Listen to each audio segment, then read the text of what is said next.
She's an old Dutch barge, 300 tons of family investment, and she used to spend her time taking somewhat exotic cargoes of Chinese takeaway food the 50 river miles from Tilbury to Kingston. David Hastings' family have been on the Thames for generations. His grandfather was a tugboatman, and his sons are lighterman apprentices.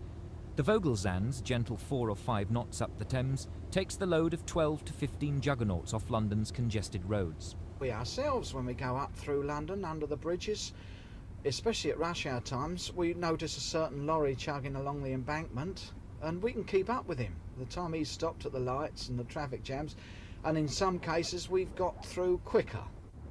But a year ago, the National Dock Labour Board decreed that David Hastings must employ their registered men. He's caught in a trap, since he says that even if he wanted to get on the board's register as an employer, he couldn't because the lists are closed. And although the Kingston quay he wants to use, Buckland's Wharf, is outside Port of London limits, the board say it's still a matter of dock labour and their men must do the work. So although he's a fully licensed waterman and lighterman, he's been blacked.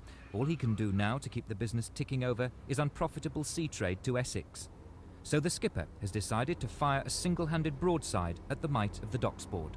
Well, I've always had struggles and fights with authorities. I'm not a man for authority. I don't like authority.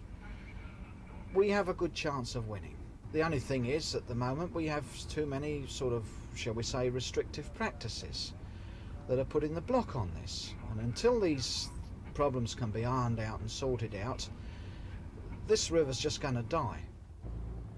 The first round will be an injunction against the board's blacking, and then David Hastings is prepared to leave his cabin for the floor of the courtroom. But for the moment, the Vogelsand lies idle on a Thames tide, awaiting the outcome of this particular Battle of Hastings. Michael Wilson, Thames News.